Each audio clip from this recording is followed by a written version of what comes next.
Prantik here. Today, as it has been already explained or it has been given in the notice that has been given by the institute, that we will be having online classes under different subjects. So I am here to provide you with a lecture on the fundamental concepts in geomorphology under the course curriculum of the paper JCST T005, that is Fundamentals of Geology and Geomorphology. So in this particular lecture, it will be an 1 hour class. We will be dealing up with why should we study geomorphology, the basic definition of the subject, how the study of the geomorphology helps us to understand that the present landforms are basically the resultant of the previous ones and all these things, that is the theory of uniformitarianism and all. After that, the other basic concepts of the subject and its several other pros and cons. Now, without wasting the time, what I would like to start off with, actually, we all are well versed with three terms. One is topography, while the other one is landforms, and the third one is geomorphology. Now, what does the topography means? Topography basically refers to the elevation and relief of the Earth's surface. That is, the topography terms connotes with. Now, what are the landforms? Landforms are basically the topographical features which are present on the surface of the Earth. And finally, then what the term geomorphology means? Geomorphology has basically been stemmed from the Greek word. Three words are there. One is geo, that means which means the earth. After that, it is morpho, that means the form, and logos means the study. Hence, geomorphology is basically the study of the earth forms. That is, the different landforms that is present over the earth's surface. When those landforms are being studied upon, that comes within the preview of the subject matter of geomorphology itself. Here, if we just have a look in this map that has been reflected over here, you can see that in the left hand side, I am showing you with a topographical map of a particular lake region. Now, what does this respective map showing? This respective map is showing that we are basically determining the area by the means of its contour, as you can see here. So you just see here it is a line of 300 meters is going, and after that again it is this map is present in 20-meter interval. So this is 320 meters, and the next again it is 340 meters. So we can easily deduce it using the scale or using any kind of other instrument or by the software itself, that what is the exact ascent at every meter. So that will help us to get an idea regarding the terrain of this particular area. That is the elevation and the fall of the height and all these things. Now the image that has been given in the middle is basically of a particular aerial image. Now what does the term aerial image means? Aerial image means the imagery that has been collected or that is drawn from the aeroplane that has been flying over the space. Now this same imagery, when it is an aerial image, it is showing that there has been certain kind of natural changes or anthropogenic changes that are acting upon this particular study area. While the right hand side picture is basically of a geological map, which is clearly exemplifying or stating the different layers of rock and its associated structures. Now, I think it is important, as it is the first class in this respective subject, to have a comprehensive knowledge or to have some kind of idea regarding the subject matter of geomorphology itself. As I told you, geomorphologically basically stems from three words: geo, morpho, and logos. That is the earth, form, and study. It is basically a Greek word. Therefore, geomorphology is literally the study of the earth forms. Now, what does the geomorphologists are usually concerned of? The geomorphologists are usually concerned primarily with the earth's superficial features, including their origin, history, composition, and its impact on the human activity. Now, in this context, I would like to mention that geomorphologists are basically concentrating over the Quaternary period and the Holocene period basically, because geomorphologically, all the geomorphological features that are existent over the Earth's surface are broadly of Pleistocene origin and that of the Holocene origin. Now, after that, the Earth landforms. In terms of the Earth landforms, which reflects the local and the regional balance between the hydrologic, tectonic, aeolian, that is obviously the wind, glacial, atmospheric and marine processes. After that, what are the basic, the subject matter of the raison d'etre in geomorphology itself?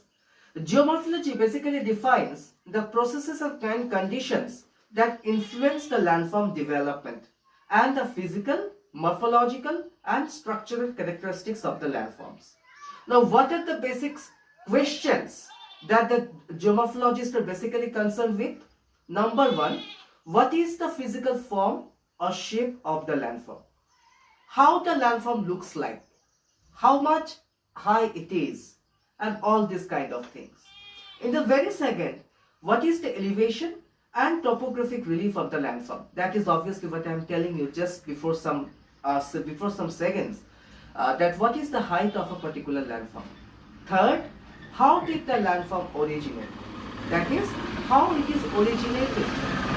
What are the processes that has led to the formation and development of this particular landform? What is the distribution of the landform and where else does it occur? Suppose in the context of India, if we are speaking about the mountain range orogeny or something like that, we can have an idea, or we can conceptualize very easily the Himalayan orogenic system that stretches from the Jammu and Kashmir to that of our northeastern state of Manipur, Mizoram and all these states are concerned. Now, it is not the fact that mountain ranges are evident or are found only in the case of India.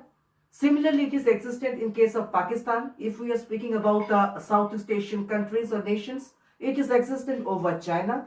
It is existent over the other countries are concerned. So, where this particular landform has got developed is not only the matter of concentration, but the matter of concentration is also where else these similar kinds of landforms are coming up. And what are the processes that are leading to the development of such kind of landforms? And whether, after that, whether the patterns of the landform that are associated with this particular type of landform of topography, so what is the basic reason that the geomorphologists used to seek the answer of? After that, what is the significance of the landform in relation to the other elements of the landscape or environment? That's what I'm saying, that what are the factors that has led to the development of these landforms? And finally, has the landform or geomorphology been altered by human?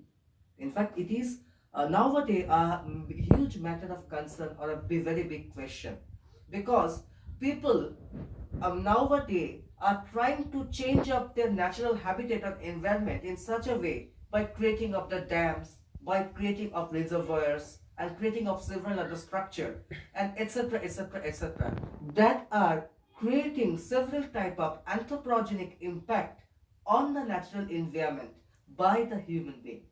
And finally, does the landform of geomorphology are affecting the humans? Obviously it is. If we are speaking about the volcanicity, if we are speaking about the landslide, if we are speaking about the magmatism and other activities of the interior of the earth, obviously those activities are commenting upon the human society to a large deal. Now, what are the tools of geomorphology? The basic tools of geomorphology includes maps, which may be topographical maps or it may be geological maps. After that, aerial photographies, because aerial photo aids in interpretation of the aerial photo, and finally preparation of a geomorphological map or understanding of the geomorphological phenomena or setup of a particular region. After that, we are having empirical models or mathematics-based models for the study and analysis of different types of landforms and their hierarchies and other things are concerned. In this context, I may mention of the different types of string ordering methods or different types of slope analysis method, aspect analysis method and other things are concerned. After that, we have to conduct certain kind of experiment to understand the decision or the derivation which we are getting are correct or not correct. And finally, ground truthing. Just only the preparation of a geomorphological map will not suffice the purpose. But after the preparation of the map in the laboratory, we will have to take up to the map to the field in order to understand whether this particular map is fitting the ground necessity, or whether it has been found that it is true that the features which we have mapped are found to be accurate. That also needs to be tested upon. Now, basic topics in geomorphology. In fact, many students have asked me that, sir, what does this particular subject of geomorphology deals with, or what is the relevance of studying this particular subject in the context of the survey engineering and associated matters are concerned? So let me first answer. The study of geomorphology and geology is essential in the parlance of survey engineering as to provide you with a proper understanding how does the landform look like, or what is the real representation of the surface of earth. Until and unless you would be able to understand whether it is a hill, whether it is a plateau, or whether it is a plain, you would not have a proper idea regarding the GTS benchmarks. You would not be able to form a proper idea regarding the change in the level of the prism and other things are concerned. So there are several examples as such. Now let's come to the context of topics of geomorphology. The topics of geomorphology can broadly be classified into four broad types. Number one is agent. Now, what are agents? Agents are those phenomena which act upon or has the power of acting. That is, for example, the water that shapes up different surface features. Again, the ice or the wind and several other things are concerned. Subsurface modifiers like tectonic depressions or compression, tension, shear movements and other things are concerned. After that, processes. Processes are basically the progressive steps by which an end is attained. That is, suppose we are having a monadnock. The monadnock is not reached in a particular single day. It has taken a millions of years of time to attain this particular stage of erosion or denudation, we can say. So, the basic agents may be weathering or erosion or transportation or deposition, etc. These are certain processes which used to shape up the earth's surface features. And finally, the sources of energy.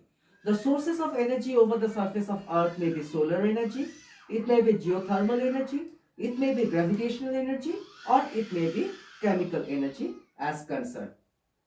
Now, what is the importance of geomorphology, or why should we study geomorphology? It is essential to study the subject of geomorphology in order to understand the below mentioned aspects which I am mentioning up with. First of all, to understand the geomorphological processes of various environment. This is number one. Point number two, to detect natural and environmental hazards efficiently, that is earthquake or flooding or landslide or tsunami, volcanism, etc. To identify various landform features and their landscapes. For example, let me just give you a very basic example.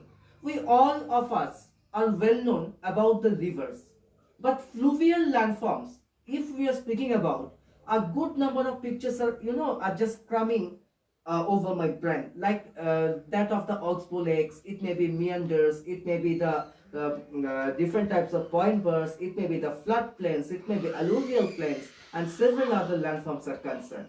So similarly, a collection of different types of landforms that have been created by a particular process or a particular agent. After that, it is essential to study geomorphology in order to identify the various landform features from the satellite imageries, coastal and river research, vulnerability studies, and finally, geomorphology is widely used in geology, geography, archaeology, engineering, planning, mining, construction, urban development, rural management, and several other fields. So all these are basically the different types of areas in which we can see how the geomorphology is affecting upon. Now let's come to the context of topography. As you can see in this particular map, first of all I will just explain you this particular map, and then what I will do is that after the explanation of this particular map, I will be providing with a brief description. The explanation is such as, in this particular slide, you can see that this is a generated digital elevation model that is generated by the software, and this particular model is showing that this particular region is classified in three basic categories: coastal plain, Piedmont and Blue Ridge. Now how we are understanding this change? We are understanding this change by this change in elevation. You can see that the areas marked in white are having an elevation of 4,590 meters, while this blue zone is having an elevation of around 0 meters. And you can see that different colors are being used to identify these different zones. For example, this cyan tinge or this slight white or the cream color is basically testifying the coastal areas.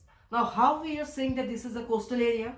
Because you can see the river is ending up over here along with its different tributaries channel, or getting distributed in forms of different distributaries. After that, where from this river is coming? This river is coming from comparatively highlands, that is the mountainous topography.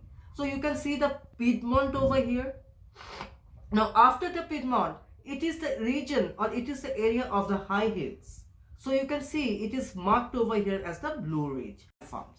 So if I give you a question like this in examination hall, that briefly explain that topography includes landform, whether it is true and false, then you will have to explain up with the help of this respective diagram, as well as write this respective explanation which I am telling you right now. Now topography is basically measured by differences in elevation across the earth's surface. The differences in height between the highest level and lowest level is basically referred to as changes in relief, and scientists examine topography using a variety of different sources that ranges from paper topographical maps to digital elevation models that are being developed by using specialized GIS software packages as like ArcGIS, QGIS and several other softwares are concerned. Now what are the landforms? Landforms are basically the individual topographic features which are exposed over the surface of Earth. Just to make you understand, you just see a diagram over here. You can see that a hill is particularly rising up or having its head popped up. Now this is a particular landform. So landforms basically used to vary in size and shape and include features like small creeks or sand dunes, or it may be large enormous features like that of a mountain range and something other things are concerned. The landforms basically develop over a range of different geological time scales. Some landforms may develop very easily. For example, the landslide. It may be within a particular few minutes or seconds, or it may be within hours. While there are several other landforms which usually involve millions of years in the process of formation. Just to cite you with an example, let me mention the Himalayan orogenic system. The Himalayas have started to form since the Precambrian or Pleistocene period or something like that. Exactly, I do not remember, and still there the formation is going on. It is still an ongoing process. Now landform development can be relatively simple and it involves only a few processes, or it may be very complex and involve a combination of multiple processes and agents.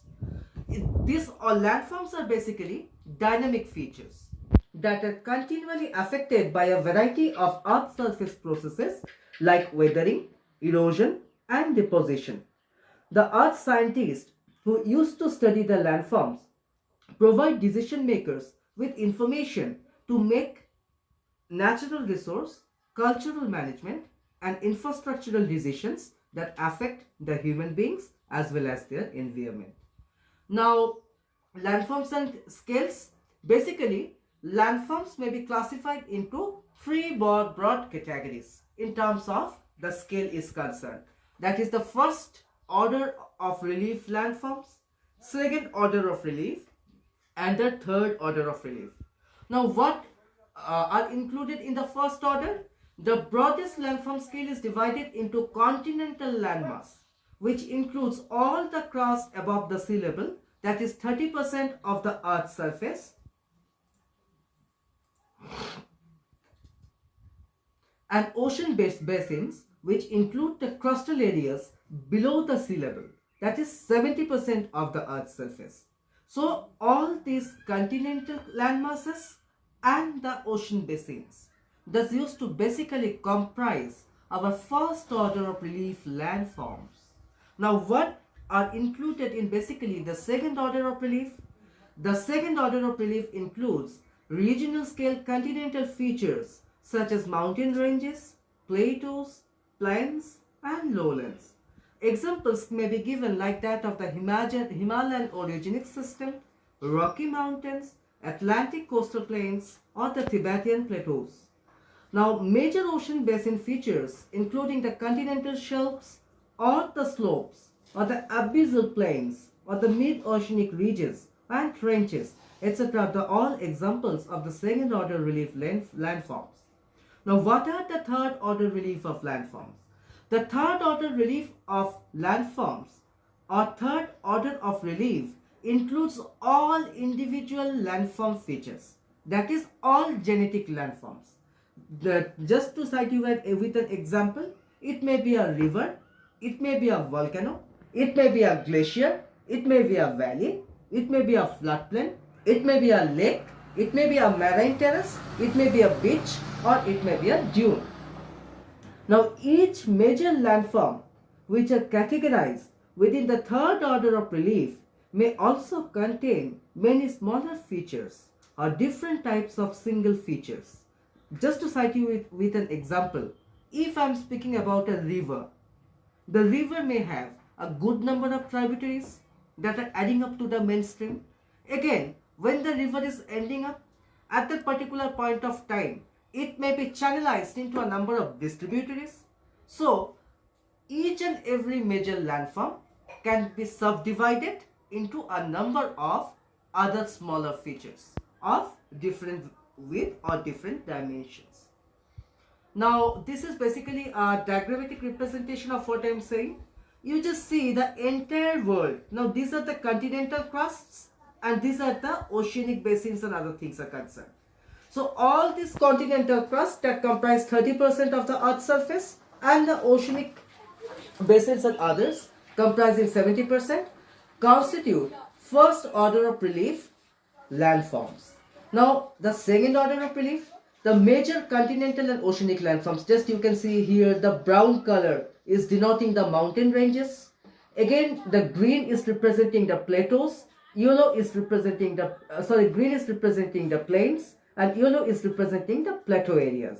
While these are the oceanic trenches, basins, abyssal plains, and several other things are concerned. Now, the third order of relief, as I have been telling you, that different genetic landforms are concerned. For example, the sea beach, it is itself a coastal topography, a separate landform. Again, the rivers and floodplain, basically found in the middle course of a river, mature river, or the mountains. All these are different individual genetic landforms. Now, it is very commonly heard about uniformitarianism and all these things. It is in fact a very common concept in geomorphology. Now, what does this term uniformitarianism means? Uniformitarianism means that the present is the key to the past. It is just a very small concept. In a nutshell, the present landforms as we see today helps us to identify and to have a proper idea about how these landforms have evolved over this geological time is concerned or over the time scale is concerned. If I have to tell you in a brief, then it is like that. Uniformitarianism is a common theory that is held by the earth scientists, and it states that the present is the key to the past. Uniformitarianism implies that the processes currently shaping the earth's topography and landform are the same processes as those which occurred in the past. By studying geomorphology, we are better able to interpret the origin of landforms and their future evolution within the landscape. Such applications are especially important for predicting, preventing, and mitigating natural hazards and its impact to the humans and managing our natural resources for future generation. Just to give you with a vivid example with this particular diagram, as you can see, this ripple marks found over these sedimentary rocks, and here you can see that it is a lake and it is having some kind of wrinkles or ripple marks on it on the adjacent soils and other things. So if we are analyzing this particular aquatic environment, then we can say that these ripple marks are found on the sedimentary rocks. This is a fossil example and this is a present day example. So this present day example is providing us with an insight of how this landform, how these sedimentary rocks are formed over the due course of time or over the due period of time. And it is also written here also. You can see this particular rock is sandstone, and that's what I have written, that if present is the key to the past, we can infer that the sandstone rock formed in a low energy fluvial environment similar to the conditions that is available in the right image. Now, how the geomorphology subject has evolved. The first observation and hypothesis of geomorphology was found to stem in 450 BC. So after 450 BC, the second considerable instance that has been found in terms of development was put forward by Hutton. It is in 1700s, and later in 1800s, there has been several proponents of Huttonian theories like Agassiz, who have explained or discussed about the glacial landforms. Powell, 1834 to 1902, they have discussed about the fluvial or structural geomorphologies. Again, Gilbert, 1843 to 1918, they have provided with a description and vivid description regarding all surfaces. After that, William Morris Davis, 1850 to 1934, they are provided with a fluvial correlation model to explain the different types of landforms, the quantification and prediction processes, and several other things are concerned. Now, to discuss about the major stalwarts in terms of geomorphology, we can explain Herodotus. The Herodotus is the first person who have inferred that rocks on land in Egypt basically contain marine fossils, and he has also assumed that the Nile Delta, that is the delta of river Nile, has taken several thousands of years to form. That has been the first major hypothesis or concept that has been put for the first time by a particular philosopher or a scientist, that is Herodotus. Now Aristotle, 384 to 322 BC, what he has said, that dry land can be submerged. He has also said that land can be raised from beneath the ocean. I think all of you can understand that in the later part, in the modern geomorphological context, when you used to speak about the Himalayan development, the Tethys Sea, the geosyncline and all these things, we can feel a connection with that of the proposal of that has been laid by Aristotle several years back. And not only years, in fact millions of years back. And he has also described erosion, that those erosional features are basically being done by the rivers, or they used to deposit to develop or form the deltas. Now after Aristotle, we can mention about some like Lucetarius, who recognized weathering processes on rocks, Seneca, who has observed erosion of valleys by running water, Ibn Sina, who had concluded that mountains could be uplifted and later eroded. So these are basically some of the major stalwarts, major proponents of this particular subject of geomorphology. Now, during the Renaissance period, Leonardo da Vinci, he has found that marine fossils on the land features, or on the land rocks. After that, Boyer, in his book Agricola, from 1494 to that of 1555, hypothesized that mountains were sculptured by weathering and mass movements. Steno has regarded water as the most significant agent of erosion and as the basic causal of several types of erosional landform processes. Now, if we are speaking about the landform creation and landform development, we can have itself. Bible interprets that the proliferation of non-catastrophic landform evaluation theories that is being basically found from the Bible. Werner has theorized that all the mountains are formed underwater as layers of sediment and were ultimately sculptured by rapidly receding oceans. Now, after Werner, let me just give you with a very small insight into these catastrophic theories. Georges Cuvier. This is a very important name which all of you students should remember. Georges Cuvier is regarded to be as a great catastrophic. He has provided with the insight that floods are produced by unconformities and it used to curve the Earth's land surface. This is the respective person who is shown in this picture. This is Georges Cuvier.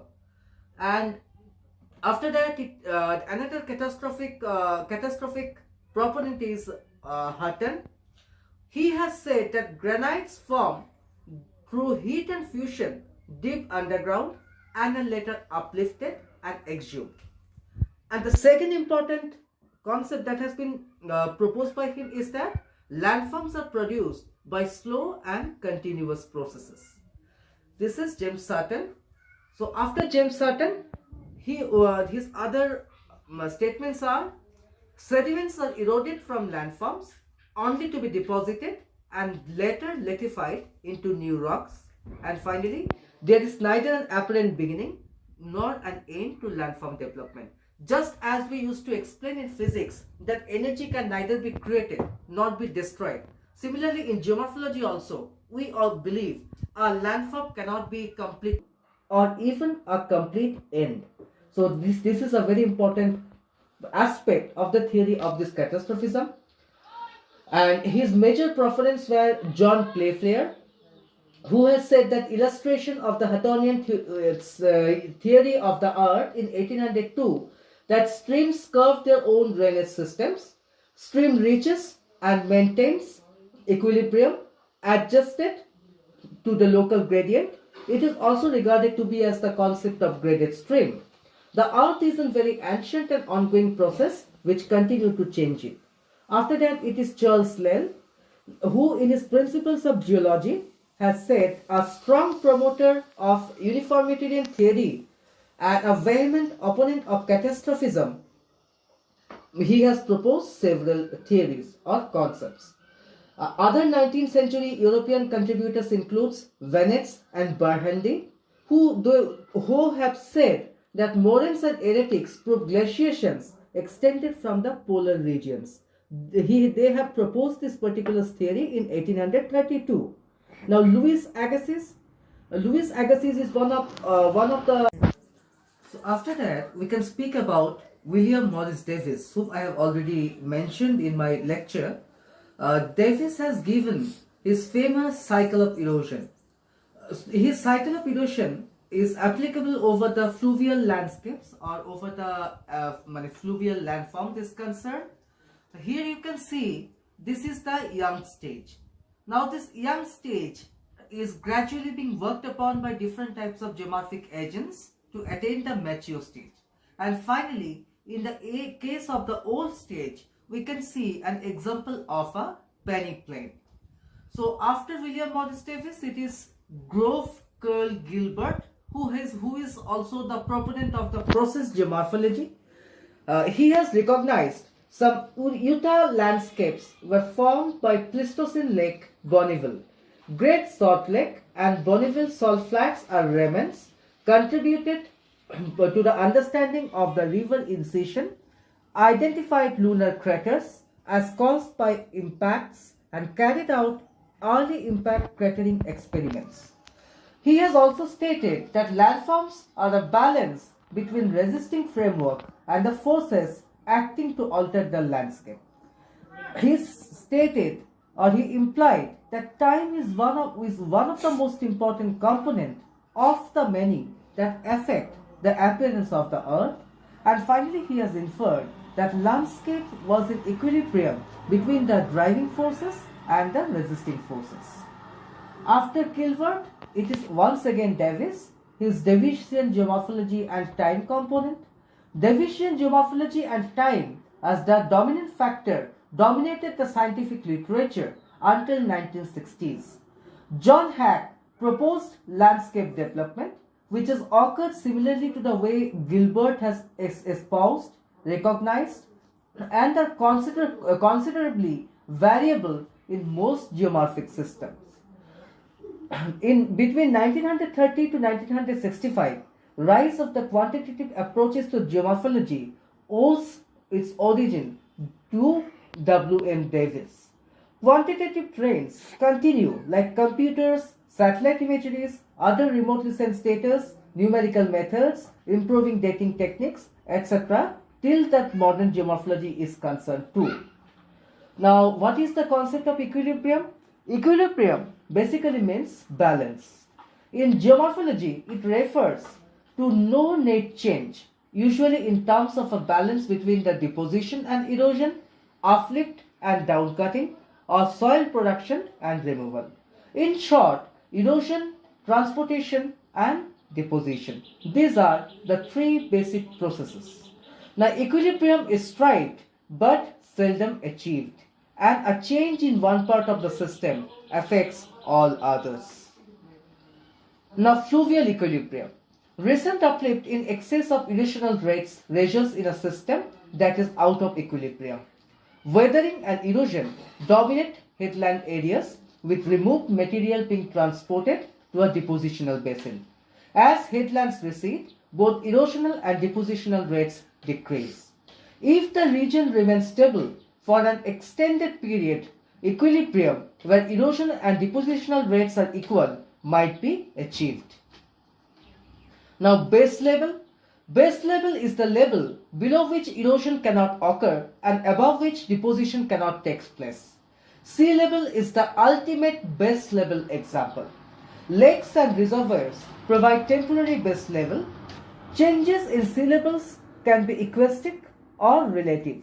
Changes in base level create or destroy accommodational space. Now, evolutionary geomorphology. It is basically developed by William Morris Davis, as I told you before. It is based on Darwinian evolutionary theory. It states that landscape evolved throughout the time. Stage of evolution can be determined by examining the characteristics of landscape, and it implies that time is the most critical factor in determining what the landscape looks like, structure, process, resulting time landform. Now, we will be talking about the basic concepts in geomorphology. As I told you, there are four basic postulates. First one is system, which is basically an assemblage of parts forming a whole. It may be fluvial, glacial, or coastal. For example, foreland basin. Secondly, the climate, which determines dominant agents. Time, reshaping, that is evolution of landforms and landscapes. And system can dominate the large areas, that is the regions, which are summarized as physiography maps. Now, the first concept in geomorphology, the same physical processes and laws that operate today operated throughout the geologic time. That is, present is the key to the past. Although not necessarily always with the same intensity as of now. It has been quoted from Thornberry, 1969. It is basically providing an insight into the theory of the uniformitism. Now, the second concept, geological structure is a dominant control factor in the evaluation of landforms and is reflected in them. Now, the concept number 3, geomorphic processes leave their distinctive imprints upon landforms, and each geomorphic process develops its own characteristic assemblage of landforms. Concept 4, as the different erosional agents act upon the Earth's surface, there is produced an orderly sequence of landforms having distinctive characteristics at successive stages of their development. Concept 5, geomorphologic scale is a significant parameter in the interpretation of landform development and landform characteristics of geomorphic systems. Landscape is a function of time and space. Concept 6, a simple geomorphological equation may be envisaged as a vehicle for the explanation of the landform as follows, where f is the whole number is equal to functional f within bracket p into m. Concept 7, complexity of geomorphic evolution is more common than simplicity. Concept 8, little of the Earth's topography is older than Tertiary and most of it no older than Pleistocene. Concept 9, an appreciation of world climate is necessary to a proper understanding of the varying importance of the different geomorphic processes. And finally, some basic principles based on Ritter et al. 1995. A delicate balance or equilibrium exists between the landforms and processes. The character of this balance is revealed by considering both factors as system or parts of systems. The perceived balance between process and form is created by the interaction of energy, force and resistance. Changes in driving force or resistance may stretch the system beyond the defined limits of stability. When these limits of equilibrium or thresholds are exceeded, the system is temporarily in disequilibrium and a major response may occur. The system will develop a different equilibrium condition adjusted to the new force or resistant controls, but it may establish a new balance in a complex manner. Various processes are linked in such a way that the effect of one process may initiate the action of another. And finally, geographic analysis or geomorphological analysis can be made over a variety of time intervals. In process studies, the time framework utilized has a direct bearing on what conclusions can be made regarding the relationship between process and form. Therefore, the time framework should be determined by what type of geomorphic analysis is desired. So with this, I would like to come to the end of this particular part of the lecture. Too much vast for you to understand in a single day. I will be having our next class tomorrow, starting from the 10 a.m. onwards, where we will complete off with the later parts of this particular, this subject or this particular study is concerned. That's all. Thank you. Jai Hind, Bande Mataram.